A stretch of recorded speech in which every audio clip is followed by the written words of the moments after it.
मैं कमरे में यहाँ से वहां घूम रही थी। कुछ समझ नहीं आ रहा था कि क्या करूं। एक तरफ मेरी मोहब्बत राजन था और दूसरी तरफ मेरे मम्मी पापा की इज्जत थी। राजन मुझसे कहने लगा कि अगर तुम मुझसे प्रेम करती हो तो आज मुझे इस बात का सबूत दो। तुम अपने माता पिता को छोड़कर आज मेरे साथ विवाह करने के लिए चलोगी और तुम कभी भी अपने आप को सूरज के हवाले नहीं करोगी। तुम नहीं जानती कि यह सोचकर ही मेरी जान निकलने लगती है कि मैं तुमसे इस कदर प्रेम करता हूं और तुम्हें मेरे अलावा कोई और देखे और कोई और छुए, ये देखने से पहले मैं मरना पसंद करूंगा। मैं आत्महत्या कर लूंगा। तो क्या तुम इसके बाद खुद को कभी माफ कर पाओगी? और फिर मैं उसके प्रेम के आगे हार गई। आज जब रात को मम्मी पापा अपने कमरे में सो गए तो मैंने फिर अपने बैग में जरूरी सामान उठाकर घर पर आखिरी नजर डालकर घर का दरवाजा पार करके बाहर आ गई, जहां पर राजन अपनी बाइक पर खड़ा मेरा इंतजार कर रहा था। मुझे देखकर वह कहने लगा कि मुझे पता था कि तुम आओगी। तुम मुझसे प्रेम करती हो तो मुझे कभी धोखा नहीं दोगी। और मैं सोच में पड़ गई कि जो धोखा मैंने अपने मम्मी पापा को दिया है उसका मुझे कितना पाप लगेगा। मम्मी पापा को कितना दुख होगा जब उन्हें पता चलेगा कि मैं घर छोड़कर भाग गई हूं।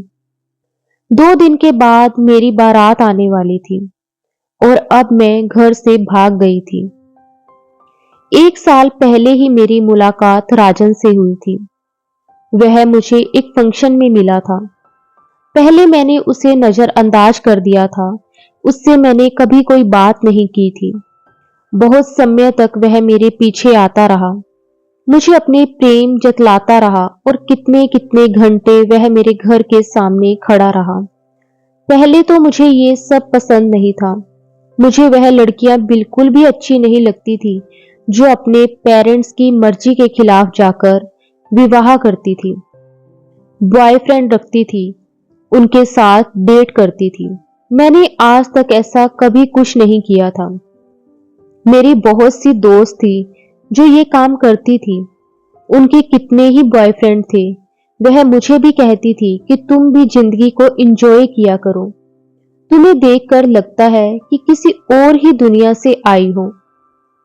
क्या तुम्हारा दिल नहीं करता कि तुमसे कोई प्रेम करने वाला हो, तुम्हारा कोई ख्याल रखने वाला हो? तब उनकी बात सुनकर मैं हमेशा कहती थी कि जिसके साथ मेरे पेरेंट्स मेरा विवाह करेंगे, जो मेरा पति होगा, वही मुझसे प्रेम करेगा और मैं अपना आप उसी को हवाले करूंगी। मेरी दोस्त मुझे पुराने ख्याल वाली मानती थी और फिर धीरे धीरे राजन की बातें मुझ पर असर करने लगी। मैं भी उससे बातें करने लगी और फिर हमारी दोस्ती बढ़ने लगी। अब ये दोस्ती बढ़ते बढ़ते प्रेम में बदल गई थी। मेरे पापा को एक दिन इस बारे में पता चल गया था। एक दिन उन्होंने मुझे राजन के साथ देख लिया था। उस दिन जब मैं घर आई तो मुझे देखते ही उन्होंने मेरे चेहरे पर एक थप्पड़ मारा और कहने लगे कि तुम किस लड़के के साथ थी? तुम्हें शर्म नहीं आई ये सब करते हुए? तुम तो कहती थी कि तुम्हारा कोई बॉयफ्रेंड नहीं है, तुम ऐसा कोई काम नहीं करोगी। आज अगर मैंने तुम्हें अपनी आंखों से देखा ना होता तो ना जाने कब तक तुम हमें बेवकूफ बनाते रहती। अपने पापा की बातें सुनकर मैं कितनी देर उन्हें देखती रही और फिर कहने लगी कि आप जैसा समझ रहे हैं वैसा कुछ भी नहीं है। मैं राजन को पसंद करती हूं और उससे शादी करना चाहती हूं। पापा कहने लगे कि ठीक है, तुम उसे घर में बुलाओ। वह सीधे तरीके से तुम्हारा हाथ मांगने के लिए अपने पेरेंट्स के साथ इस घर में आई।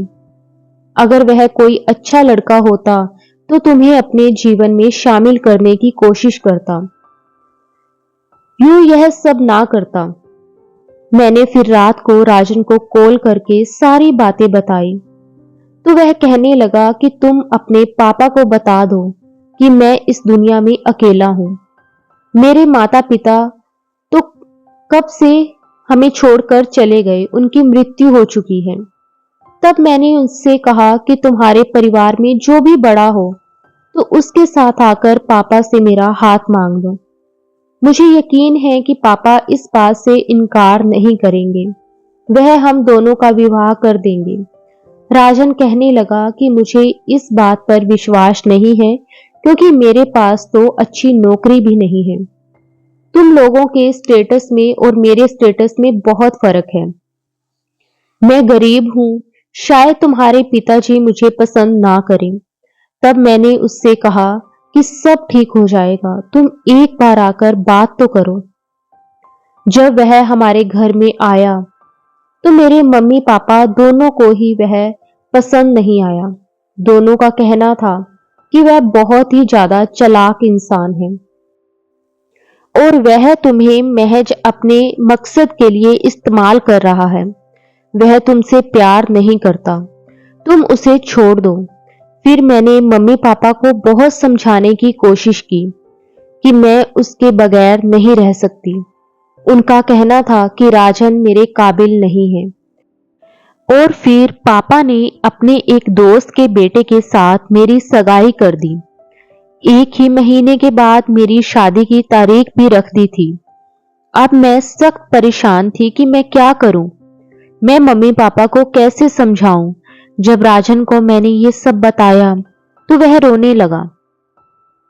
वह इस बात के लिए बिल्कुल भी तैयार नहीं था कि मैं उसे छोड़कर किसी और के साथ शादी कर लूं। वह मुझे कहने लगा कि तुमने मुझे धोखा दिया है, मुझे अकेला छोड़ दिया। अगर तुम मुझसे प्रेम करती हो तो तुम अपने पेरेंट्स को मेरे लिए मना लो। मगर जब मेरे पेरेंट्स बिल्कुल भी नहीं माने, ये बात मैंने फिर राजन को बताई तो वह कहने लगा कि ठीक है, या तो मेरा मरा हुआ मुंह देखोगी या फिर मेरे साथ भागकर शादी करोगी। मेरे पास इसके अलावा कोई रास्ता नहीं था कि मैं उसकी बात मान लूं। वह बहुत ही जज्बाती था। अगर वह आत्महत्या कर लेता, अगर उसे कुछ हो जाता तो मैं कभी भी खुद को माफ नहीं कर सकती थी। अब जब मैं उसके साथ भागकर उसके घर में आई तो वह बहुत ही खुश था। वह मुझे कहने लगा कि अब मुझे विश्वास हो गया है कि तुम मुझसे सच्चा प्यार करती हो, तुम मेरे लिए कुछ भी कर सकती हो। मुझे यहां पर आए हुए कितने दिन गुजर गए। मैं हर रोज राजन से शादी करने की बात करती तो वह मुझे ये कहकर बहला देता कि जल्द ही मैं तुम्हारे साथ विवाह कर लूंगा। हम दोनों के बीच सब कुछ हो चुका था, मगर मुझे ये सब अच्छा नहीं लग रहा था। फिर एक दिन वह मुझे कहने लगा कि मेरे लिए आज तुम अच्छे से तैयार हो जाओ, मेरी पसंद के कपड़े पहनो, अपने चेहरे पर मेकअप भी कर लो। आज हम मंदिर में विवाह करने के लिए जा रहे हैं। ये सुनकर मैं खुश हो गई, मगर इसके साथ साथ मेरा दिल ये भी सोचकर उदास था कि मेरे पेरेंट्स इस मौके पर मेरे साथ मौजूद नहीं थे। फिर मैंने खुद को ये सोचकर समझा लिया कि वह मेरे पेरेंट्स हैं, वह मुझसे ज्यादा देर तक नाराज नहीं रह सकते, मैं उन्हें मना लूंगी। जब मैं राजन के साथ घर से बाहर आई तो मैं यही सोच रही थी कि आज हम दोनों विवाह कर लेंगे, आज हम दोनों हमेशा के लिए एक हो जाएंगे। मगर मैं हैरान रह गई जब राजन ने मुझे मंदिर में ले जाने की बजाय एक छोटे से घर में ले आया। मैं उससे पूछती रह गई कि ये किसका घर है, तुम मुझे कहां लेकर आए हो। वह मुझे कहने लगा कि तुम चुप रहो, तुम्हें जल्द ही पता चल जाएगा कि यह घर किसका है। उसका अंदाज बहुत अजीब था। मैं फिर खामोशी से उसके साथ चल पड़ी। मगर जैसे ही मैं उस घर के अंदर आई तो मैंने देखा कि वहां पर बहुत सारी लड़कियां थी। उन्होंने बहुत अजीब किस्म के कपड़े पहन रखे थे। मुझे उन्हें देखकर शर्म आ गई। वहां पर एक औरत थी जो अजीब सी नजरों से मुझे देख रही थी तभी राजन ने मुझे उस औरत के हवाले किया और कहने लगा कि इस लड़की को देखो, यह लड़की कितनी सुंदर है, इस लड़की के तुम मुझे कितनी कीमत दोगी। वह औरत मुझे गौर से देखने लगी और कहने लगी कि इस लड़की के तुम जितने पैसे मांगोगे मैं तुम्हें देने के लिए तैयार हूं, क्योंकि ये बहुत ही ज्यादा सुंदर है। उन दोनों की बातें सुनकर मुझे विश्वास नहीं हो रहा था। मैंने राजन से कहा कि ये कौन सी जगह है, तुम मुझे कहां लेकर आए हो, तुमने मुझे धोखा दिया है।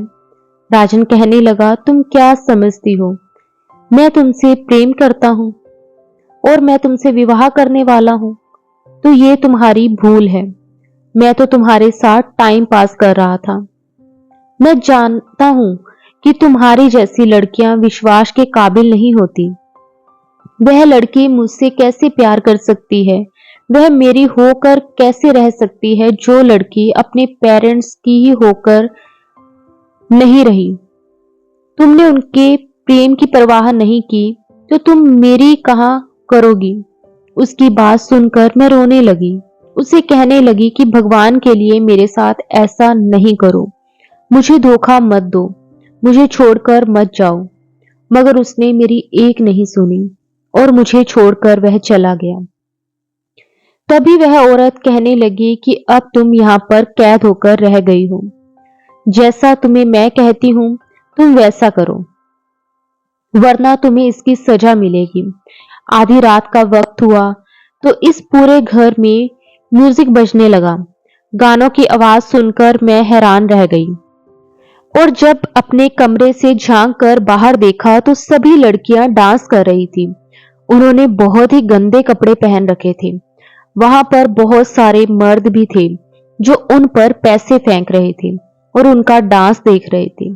ये देखकर मैं दरवाजा बंद करके कमरे में बैठ गई और मैं ये सोचकर रोने लगी कि मैंने खुद को किस मुसीबत में डाल लिया। मुझे ऐसा नहीं करना चाहिए था, अपना घर छोड़कर नहीं आना चाहिए था। अब मैं यहां से कभी नहीं निकल सकती। इस कैद से कोई मुझे कैसे निकाल सकता है। कुछ दिन मुझे इसी कमरे में रहते हुए गुजर गए थे। वह औरत रोजाना मेरे पास आती और कहती कि तुम कब से काम शुरू कर रही हो, क्या तुम्हें नाचना आता है, गाना वाना आता है। मैंने ना में सिर हिलाया और उसे कहने लगी कि मैंने ऐसा काम कभी नहीं किया और ना ही मेरे माता पिता इन कामों को पसंद करते थे। वह जोर जोर से हंसकर कहने लगी कि तो फिर तुम्हें किसी लड़के के साथ भागने से पहले ये सब सोचना चाहिए था। क्या तुम्हारे साथ माता पिता को घर से भागने वाली लड़कियां अच्छी लगती हैं? उसकी बातें सुनकर मुझे शर्म आ गई और मैंने सर झुका लिया। वह कहने लगी कि जितना जल्दी हो सके काम से लग जाओ। अगर तुम सीधे तरीके से नहीं मानोगी तो मुझे बहुत से तरीके आते हैं, मैं दूसरे तरीके से अपना काम निकलवा लूंगी। मुझे उस औरत से डर लग रहा था। मैं जान गई थी कि वह काम करवाने के लिए किसी भी हद तक जा सकती है, क्योंकि वह बहुत ही ज्यादा खतरनाक औरत है। एक दिन घर में सभी लड़कियां डांस कर रही थी, शराब पीकर नशे से झूम रही थी। सब लोगों का ध्यान मुझसे हट गया था। मैंने इस मौके का फायदा उठाया और फिर छुपते छुपाते इस घर से भाग गई। भागते भागते मैं रोड पर आ गई। वहां पर एक रिक्शा वाला भैया था, उनको रोका और उसे रोककर कहने लगी कि मुझे मेरे घर में ले जाओ, भगवान तुम्हारा भला करेगा, मैं बहुत मुश्किल में हूं। वह रिक्शे वाला बहुत अच्छा था। उसने मेरी बात सुनी, मेरी हालत देखी तो उसे मुझ पर दया आ गई। उसने मुझे अपने रिक्शे में बिठाया और फिर वह मुझे मेरे माता पिता के घर छोड़कर चला गया। अब जब मैं अपने माता पिता के घर आई तो घर में मम्मी के अलावा मुझे कोई भी नजर नहीं आ रहा था। मम्मी रो रही थी। उन्होंने पापा की तस्वीर को अपने सीने से लगा रखा था। मैं मम्मी के साथ जाकर लिपट गई। मम्मी भी पहले कितनी देर तक रोती रही, फिर जब उन्हें होश आया तो उन्होंने मुझे धक्का देकर खुद से दूर कर दिया और मुझे कहने लगी कि तुम्हें शर्म नहीं आई ये काम करते हुए। तुम्हारी वजह से तुम्हारे बाप की मृत्यु हो गई। उसे लोगों की बातों ने, लोगों के तानों ने मार दिया। वह हर वक्त रोता रहता था, यही कहता रहता था कि हमारी बेटी ने ऐसा क्यों किया। हमें समाज में किसी को मुंह दिखाने के काबिल नहीं छोड़ा और अब तुम वापिस आ गई हो जब तुम्हारा बाप इस दुनिया से चला गया है। मैं मम्मी के पैरों में पड़ गई। उन्हें कहने लगी कि मैं बहुत बड़ी मुसीबत में फंस गई थी और मैं बहुत मुश्किल से वहां से भाग कर आई हूं। फिर मैंने अपनी सारी आप बीती मम्मी को बताई तो उन्हें राजन पर बहुत गुस्सा आया। वह कहने लगी कि उसकी जुर्रत कैसे हुई तुम्हारे साथ ऐसा करने की। तुम तो कहती थी कि वह तुमसे प्रेम करता है। मैं उसे देखकर ही समझ गई थी कि वह शख्स लालची है। वह कभी भी तुम्हारे साथ नहीं चल सकता था। वह शक्ल से ही धोखेबाज नजर आता था। मगर ना जाने क्यों तुमने हमारी बातों की बजाय उसकी बातों पर विश्वास किया और उसके साथ विवाह करके अपनी जिंदगी बर्बाद कर दी। अब बताओ क्या मिला तुम्हें ये सब करके? क्यों तुमने हमारी बात नहीं मानी? आज अगर तुम सूरज के साथ शादी करती तो अपने घर में खुश होती, मगर तुमने अपने साथ बुरा खुद किया। मैंने मम्मी को कहा कि मैं अब यहाँ पर नहीं रह सकती, हमें यहाँ से दूर चले जाना चाहिए और अपनी नई जिंदगी शुरू करनी चाहिए। मम्मी कहने लगी कि मैं भी अब लोगों की बातों से तंग आ चुकी हूँ। मैंने अपनी मम्मी से माफी मांगी, उन्हें कहा कि मैं आज के बाद ऐसी गलती नहीं करूंगी। हम ये बातें कर ही रहे थे कि तभी वहां पर सूरज भी आ गया। उसने जब मुझे देखा तो उसकी बातें भी मम्मी से अलग नहीं थी। वह भी मुझे कहने लगा कि तुमने मुझे छोड़कर अच्छा नहीं किया। मैं तुम्हें बहुत खुश रखता, जीवन की हर खुशी देता। मैं अभी भी तुमसे उतना ही प्रेम करता हूं जितना कि इससे पहले करता था और मैं अभी भी तुम्हें अपने जीवन में शामिल करना चाहता हूं। क्या तुम मुझसे शादी करोगी? इससे पहले कि मैं उससे कोई बात कहती, मम्मी कहने लगी कि हाँ, ये तुम्हारे साथ शादी करेगी, मगर हम लोग अब यहाँ पर नहीं रहेंगे। हम यहाँ से दूर चले जाएंगे और अपनी नई जिंदगी शुरू कर देंगे। सूरज की इस बात पर ऐतराज नहीं था। हम सब लोगों ने अपना घर, बिजनेस, सब कुछ यहाँ से बेच दिया था और फिर दूसरे शहर में आकर रहने लगे थे। हम सब लोगों ने अपना जीवन फिर से शुरू कर दिया था, मगर मैं आज भी राजन को भूल नहीं पाई थी। आज भी उसका धोखा मेरे दिल में ताजा था। अब मैं उससे मोहब्बत नहीं करती थी, बल्कि अब मैं उससे नफरत करती थी। इतनी नफरत कि मैंने अपनी जिंदगी में किसी से भी नहीं की थी। मैं उससे बदला लेना चाहती थी। मैं चाहती थी कि मैं उसे भी ऐसी ही तकलीफ दूं जैसी तकलीफ उसने मुझे दी है। और फिर ये सब कुछ इतना आसान भी नहीं था। सूरज और मम्मी को मेरी इस सोच के बारे में पता नहीं था। अगर वे लोग जान जाते तो वे लोग इस बात से मुझे मना करते और कहते कि जो हुआ भूल जाओ, वह अपने पाप की सजा वह देख लेगा। दूसरे शहर में आकर हमने शादी कर ली थी। मम्मी 2 साल तक जिंदा रही। फिर एक दिन मम्मी मुझे छोड़कर इस दुनिया से चली गई। अब मैं इस दुनिया में अकेली रह गई थी। मेरे पति बहुत अच्छे थे, जिन्होंने मेरा अच्छे से ख्याल भी रखा, जिन्होंने आज तक मुझे किसी बात पर ताना नहीं दिया था, ना ही इस बात का एहसास दिलाया था कि मैंने जिंदगी में गलती की थी। उन्हें छोड़कर अपने बॉयफ्रेंड के साथ भाग गई थी। अब इस बात को 20 साल का अरसा गुजर गया है। भगवान ने मुझे एक बेटी दी है। उसका नाम हम दोनों ने परी रखा था। परी हम दोनों की ही आंख का तारा थी। हम दोनों उससे इस कदर प्यार करते थे कि उसकी आंख में आंसू नहीं देख सकते थे। हमारा जीवन बहुत अच्छे से गुजर रहा था। मगर फिर एक दिन हम माँ बेटी इस दुनिया में अकेले रह गए। मेरे पति की भी हार्ट अटैक से मौत हो गई। वह हम दोनों को छोड़कर हमेशा के लिए चले गए थे। मेरी बेटी को किसी बात पर जैसे करार ही नहीं आ रहा था। वह बहुत ही ज्यादा रो रही थी और बार बार एक ही बात कह रही थी कि पापा हम लोगों को इतना जल्दी छोड़कर क्यों चले गए। मुझे खुद भी अपने पति की आदत पड़ गई थी और मैं सोच रही थी बाकी का जीवन उनके बगैर कैसे गुजारूंगी। मेरी बेटी ने तो इस बात को अपने दिल पर लिया था। वह हर वक्त उदास रहती और रोती हुई नजर आती थी। मैं उसे कहती कि अपने दोस्तों के साथ घूमा फिरा करो, जिंदगी को एंजॉय किया करो, मगर वह कहती कि पापा के बिना कुछ भी अच्छा नहीं लगता। वह इतना जल्दी हम लोगों को क्यों छोड़कर चले गए। मैं उसे वक्त भी देती थी और उससे बहुत ही ज्यादा प्यार भी करती थी, मगर ना जाने क्यों वह अपने पापा की मौत को भूल नहीं पा रही थी। हर वक्त उनको याद करती रहती थी। मैं उसके दोस्तों को फोन करके कहती कि इसे कहीं घुमाने फिराने ले जाओ, इसके साथ वक्त गुजारा करो ताकि इस गम को भूल सके। उसके सभी दोस्त यही शिकायत करते थे कि हम तो उसे फोन भी करते हैं, उससे मिलने भी जाते हैं, मगर वह बात ही नहीं करती। अब दोबारा से उसके कॉलेज ओपन हो गए थे, उसकी पढ़ाई शुरू हो गई थी।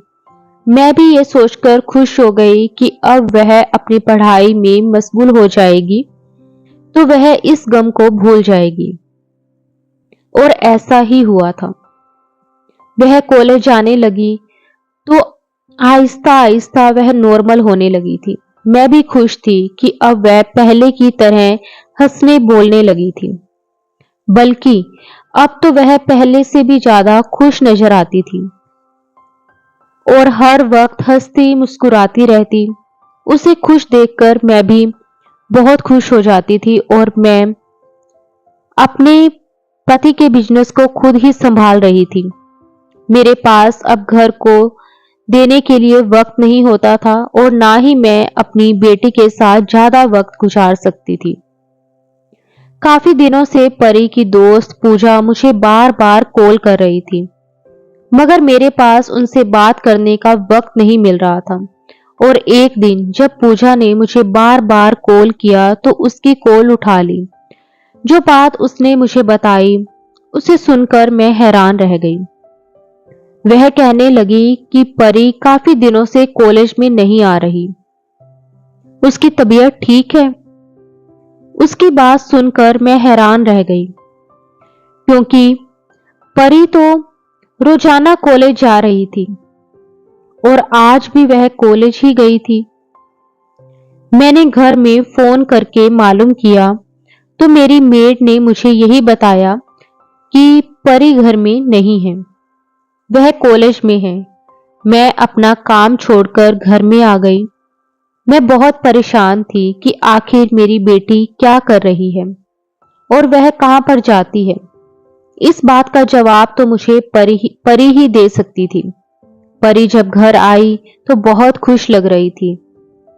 आज जब उसने मुझे देखा तो वह हैरान रह गई और मुझे कहने लगी कि आज आप इतनी जल्दी कैसे आ गई। जब मैंने उससे पूछा कि तुम कहाँ थी, कहां से आ रही हो, वह मुझे कहने लगी कि मैं कॉलेज गई हुई थी। कॉलेज से आ रही हूं, क्या हुआ? तब मुझे उस पर बहुत गुस्सा आया कि वह मुझसे झूठ क्यों बोल रही थी। मैंने उसे थप्पड़ मारा और कहने लगी कि तुम्हें शर्म आनी चाहिए अपनी मां से झूठ बोलते हुए। सच सच बताओ मुझे, तुम किसके साथ थी? तभी फिर मुझे दोबारा पूजा की कॉल आ गई। फिर पूजा ने भी यही बात कही कि आज परी कॉलेज में नहीं थी और फिर कहने लगी कि मैं आपसे आंटी एक और बात भी करना चाहती थी। मैंने कहा कि बताओ, जो भी बात है मुझे जल्द से बताओ। वह कहने लगी कि कॉलेज में एक लड़का है जिसका नाम अमन है और परी ज्यादातर वक्त उसी के साथ गुजारती है। मैं इसे मना करती हूं कि वह लड़का अच्छा नहीं है। उसका कितनी ही लड़कियों के साथ चक्कर है, मगर परी मेरी बात नहीं मानती। इसका कहना है कि वह उससे प्रेम करती है और उसी के साथ जीवन भी बिताना चाहती है। आंटी, आप ही इसे समझाइए। वह अच्छा लड़का नहीं है। अगर वह अच्छा लड़का होता तो मैं परी को कभी भी उससे बात करने से मना नहीं करती। उसकी बात सुनकर मुझे सख्त गुस्सा आया। मैंने परी से कहा कि मुझे सच बताओ कि ये सब क्या है, कौन है वह लड़का। वह रोते हुए कहने लगी कि वह मेरा दोस्त है और मैं उससे विवाह करना चाहती हूँ। आप एक बार उससे मिले। आप उससे मिले बगैर उसके बारे में गलत बात कैसे कर सकती हैं? तब मुझे एहसास हुआ कि परी वही गलती कर रही है जो सालों पहले मैंने की थी। मैंने भी एक गलती की थी और वही गलती अब मेरी बेटी भी कर रही थी, मगर मैं उसे वह गलती करने नहीं दे सकती थी। मैं नहीं चाहती थी कि मेरी बेटी की जिंदगी बर्बाद हो।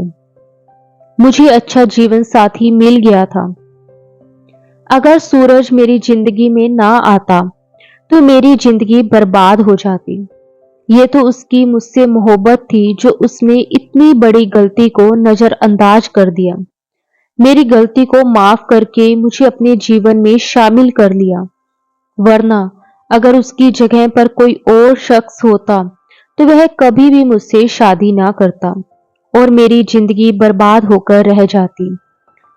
पूजा को मैंने कहा कि उस लड़के को घर में बुलाओ, मैं उससे मिलना चाहती हूँ।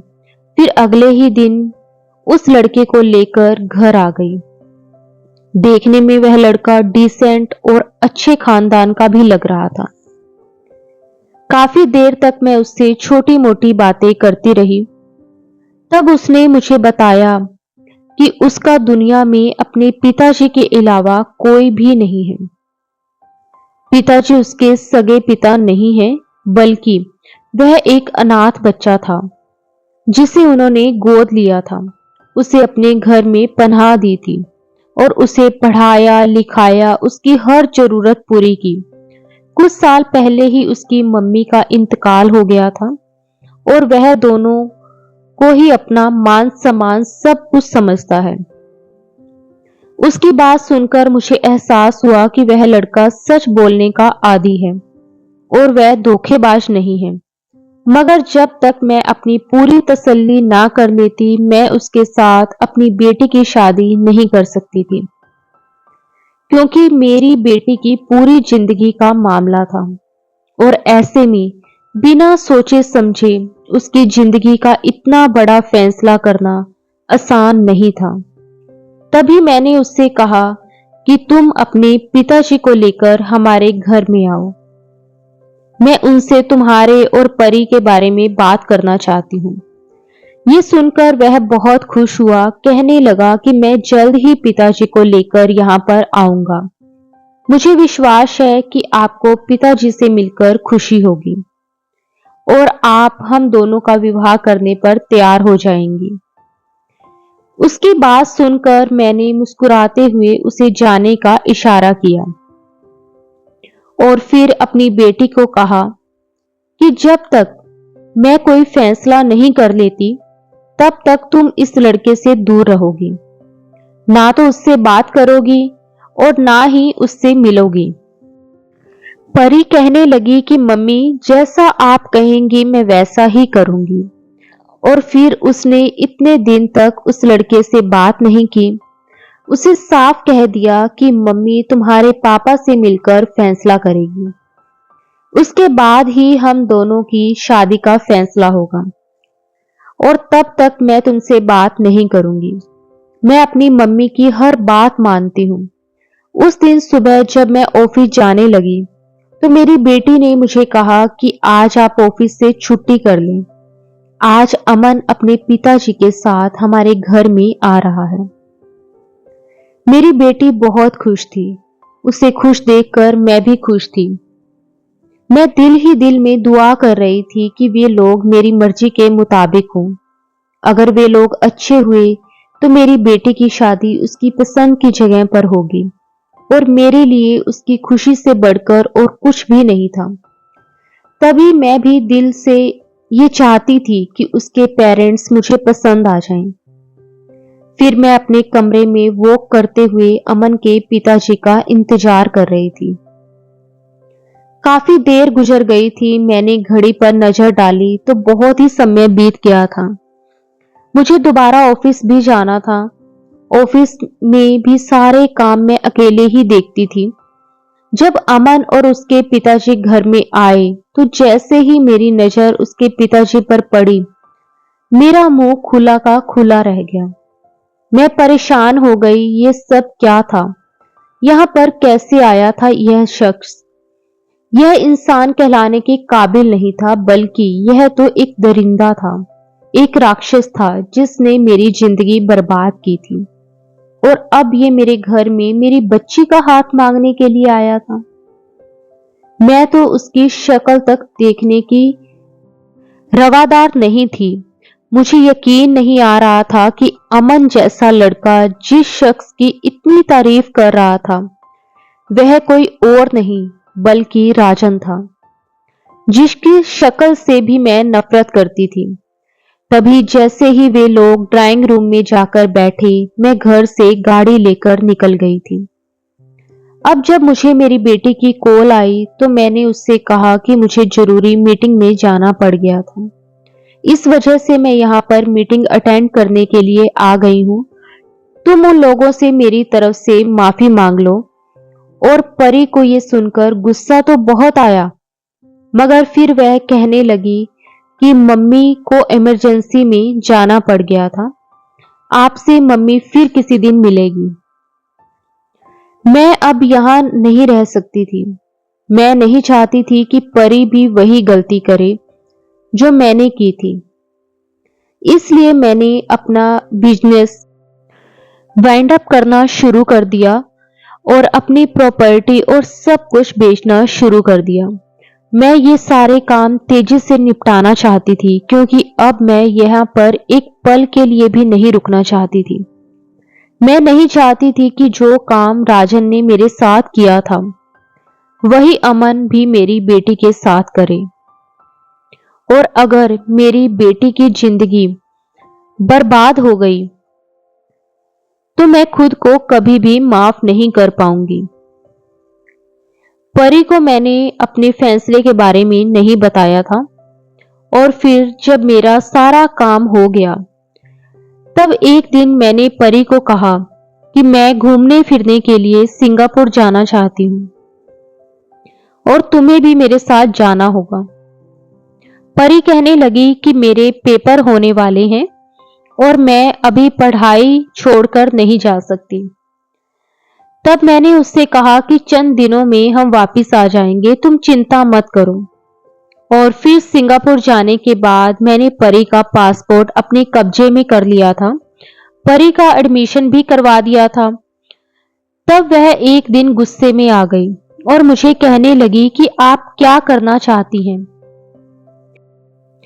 आप ना ही मुझे अमन से बात करने देती हैं, ना ही मेरा पासपोर्ट मेरे हवाले कर रही हैं, बल्कि अब तो आप मेरे कॉलेज में एडमिशन भी करवा रही हैं। आखिर ये सब क्या है? तब मैंने परी को अपने सामने बिठाया और उसे कहने लगी कि मेरी जीवन का एक ऐसा सच है जो मैंने तुमसे छिपाया।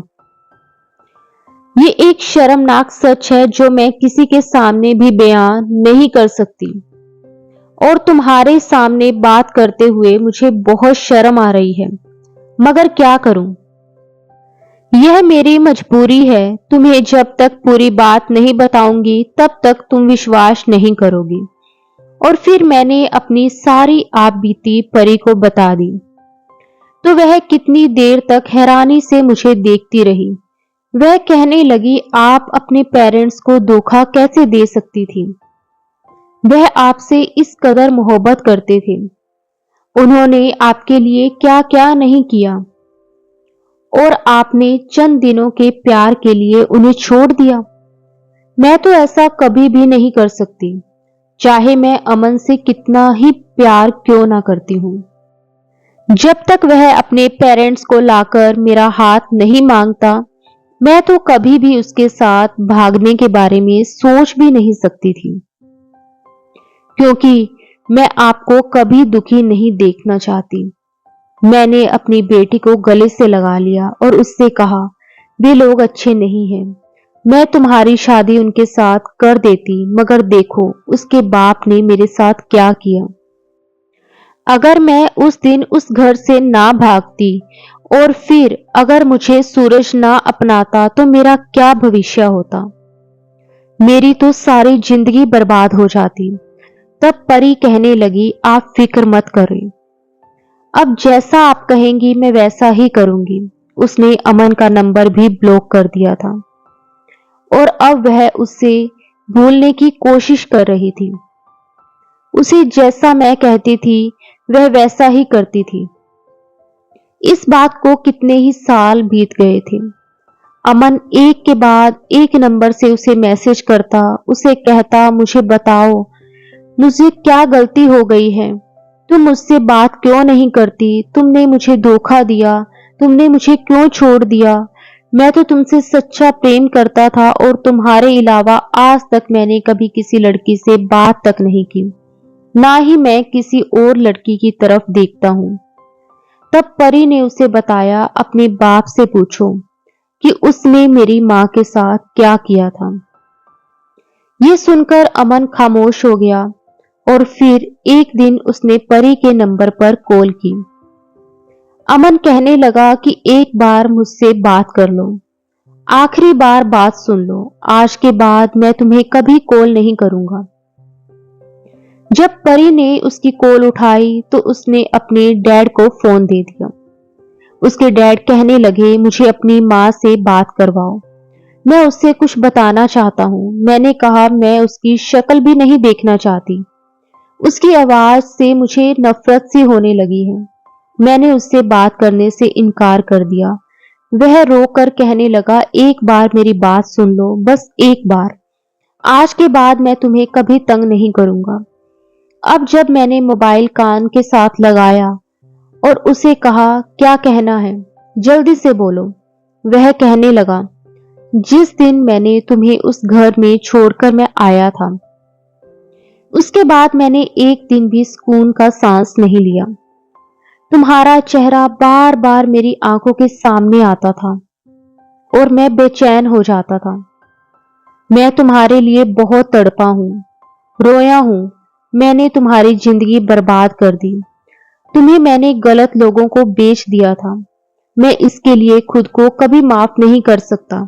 और फिर जब मुझे पता चला कि तुम वहां से भाग गई हो, तब मुझे अनजानी सी खुशी हुई थी। उसके बाद मैंने तुम्हें ढूंढने की बहुत कोशिश की, मगर तुम मुझे कहीं भी नहीं मिली। कितने साल के बाद जाकर मैंने शादी की, मगर भगवान ने मुझे सजा दी। मैं अपनी औलाद की खुशी के लिए तरसता हूँ। भगवान ने मुझे बच्चे नहीं दिए, तभी मैंने एक अनाथ बच्चे को गोद में लिया था। उसे ही अपनी औलाद की तरह पालने लगा। और अमन तुम्हारी परी से सच्चा प्रेम करता है। तुम मेरे किए की सजा अमन और परी को मत दो। वह तुम्हारी बेटी है और तुम्हारा कहा मानेगी। वह कभी भी तुम्हें दुख देने के बारे में सोच भी नहीं सकती, मगर वह अमन से प्रेम करती है। क्या तुम चाहती हो कि तुम्हारी बेटी अधूरा जीवन गुजारे? मैंने अपनी बेटी की तरफ देखा तो वह नजरें चुराने लगी। उसकी आंखों से आंसू थे। अब मुझे समझ में आ गया कि वह अभी भी अमन से प्रेम करती है और मैं अपनी जिद में आकर उन दोनों को एक दूसरे से दूर क्यों करूं। इस सब में ना तो अमन की गलती और ना ही परी की, और मैं फिर अमन और परी को किस बात की सजा दूं। राजन ने मेरे साथ जो किया था उसे अपने किए की सजा भी मिल गई थी। मैंने फिर इंडिया में आकर अमन और परी की शादी कर दी थी। तब परी मेरे गले लगकर बहुत रोई। वह कहने लगी, मुझे हमेशा आप पर फक्र रहा है कि आप मेरी माँ हैं और आज मैं इस बात पर बहुत ही ज्यादा खुश हूं कि आपने मेरे लिए अपनी नफरत और गुस्से को भुला दिया। आपसे ज्यादा मुझसे कोई प्रेम नहीं कर सकता। उसकी शादी करके मैं वापिस आ गई थी। हर रोज मैं परी से फोन पर बात करती हूँ और जब उसे हंसते हुए देखती हूँ तो मेरा दिल भी खुश हो जाता है।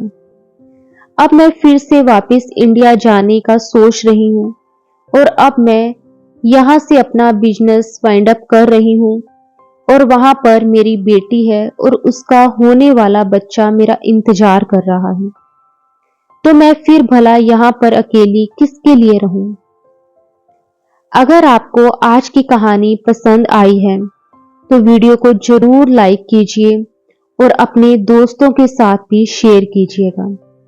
और हाँ, अगर आपने अभी तक हमारे चैनल को सब्सक्राइब नहीं किया है तो जरूर सब्सक्राइब कर लें। मिलते हैं हम अपनी कल की एक नई दिलचस्प कहानी के साथ। मुझ पर अपना सदा प्यार और स्नेह ऐसे ही बनाए रखें। सभी को मेरा प्यार भरा नमस्कार दोस्तों।